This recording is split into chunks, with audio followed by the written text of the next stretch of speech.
Hi everyone, welcome back to my channel. I hope you all are fine. तो आज अगर हम बात करेंगे तो वो है केवीएस के इंटरव्यू के बारे में। आई होप आप सब अपनी प्रिपरेशन में लगे होंगे, लेकिन कुछ टिप्स हैं, कुछ चीज़ें हैं जिन्हें जानना ज़रूरी है। तो चलिए हम शुरू करते हैं अपने इंटरव्यू के बारे में। तो सबसे पहले अगर हम बात करें यहाँ पर, तो इंटरव्यू में कौन सा प्रश्न है जो सबसे ज़्यादा पूछा जाता है। अगर मैं इस बारे में बात करूँ तो सबसे ज़्यादा जो कहते हैं ना, first impression is the last impression.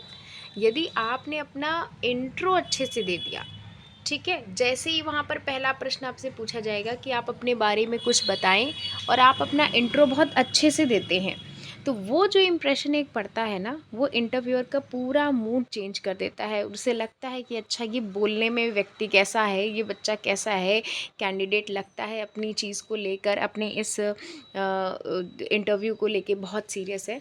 तो आज हम जो बात करेंगे वो इसी प्रश्न के बारे में है कि आप अपने बारे में कुछ बताएं। सबको बोलने का, सबके अपने अपने इंट्रो को देने का तरीका अलग है। तो क्या है, देखिए, मैंने हिंदी में लिख रखा है, तो ये ज़्यादातर उन बच्चों के बारे में है जो इजीली उसको पढ़ के समझ पाएँ।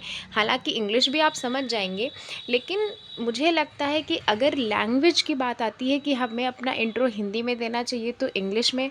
तो बेशक मैं इस बात को कहूँगी कि अगर आप टीजीटी पीजीटी हिंदी हैं या आप हिंदी विषय के लिए जा रहे हैं तो आप अपना इंट्रो हिंदी में ही दें। लेकिन अगर आप पीआरटी के लिए जा रहे हैं, पीआरटी के लिए जा रहे हैं, या अगर आप किसी और सब्जेक्ट के लिए जा रहे हैं, तो मैं तो मानती हूँ कि आप इंग्लिश में ही शुरुआत करें। जैसा वो प्रश्न आपसे करें उसका उसी लैंग्वेज में आंसर करने की कोशिश करें। अगर वो हिंदी में पूछते हैं आप अपने बारे में बताएं, तो आप हिंदी में ही उनको अपने बारे में बताएं। अगर वो कहें कि आप या इंग्लिश में आपसे पूछते हैं कि tell me something about yourself, तो आप इंग्लिश में उस चीज़ को बताइए। तो आज जो कुछ चीज़ें हैं यहाँ पर थोड़ी वो टिप्स के फॉर्म में हम जानेंगे कि पहला क्या कहता है कि एक व्यापक परिचय तैयार करें। आप अपने बारे में अपना व्यापक परिचय तैयार करें, जो आपके नाम, पारिवारिक पृष्ठभूमि, ठीक है, जिस शहर से संबंधित है। जैसे कि अगर आप आगरा से हैं, मथुरा से हैं, कानपुर से हैं, तो आप अपने शहर के बारे में अच्छे से जानें। ठीक है, अपनी सिटी के बारे में अच्छे से पहचानें कि क्या चीज़ वहाँ की फ़ेमस है, क्या चीज़ वहाँ की फ़ेमस रही है, आने वाले टाइम पर बर्निंग टॉपिक्स क्या थे, क्या चीज़ कुछ ऐसी चीज़ें थी जिसने शहर को हाईलाइट कर रखा है।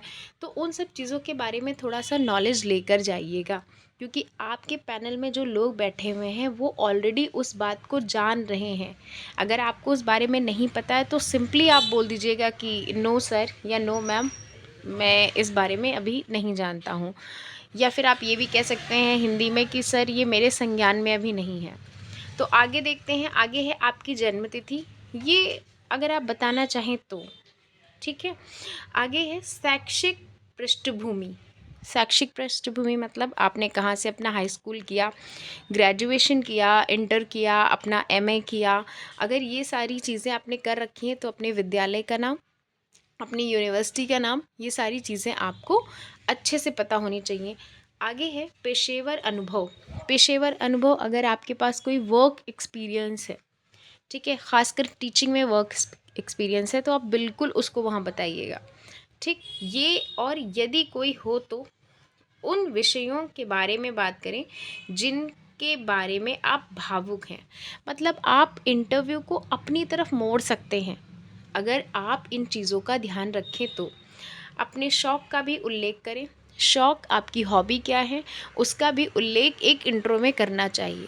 तो एक प्रॉपर इंट्रो इस तरीके का आप बनाएं। अगर हम हिंदी में बात करें, मैं अपनी बात करूं, या तो मैं कहाँ से शुरू करूँगी, तो सबसे पहले हम अपने नाम से ही चीज़ों को शुरू करते हैं कि सर मेरा नाम ये है, मैं उत्तर प्रदेश के इस ज़िले के इस ग्राम में रहती हूँ। मैंने अपनी प्रारंभिक शिक्षा अपने गृह जनपद में ही पूर्ण की। अगर आप गृह जनपद में नहीं हैं, अपने होम डिस्ट्रिक्ट में नहीं है, कहीं और पर की है, तो आप उसको मेंशन करिएगा। या मैं इस कॉलेज से मैंने स्नातक किया, परास्नातक किया, मैंने बीएड किया, सीटेट क्वालीफाई किया, नेट क्वालीफाई किया, या टेट, जो भी आपने क्वालीफाई किया है आप उसको मेंशन कर सकते हैं। एक अच्छा सा इंट्रो आपके इंटरव्यू की राह को आसान कर देता है। तो first impression is the last impression. तो एक बढ़िया सा इंटरव्यू के लिए बिल्कुल प्रिपेयर करें और इन सारे टॉपिक्स को लेकर, इन सारी बातों को ध्यान में रखकर ही इस इंटरव्यू के लिए जाएं। आई होप आपको ये वीडियो अच्छा लगा होगा। Thank you so much, keep watching, bye bye.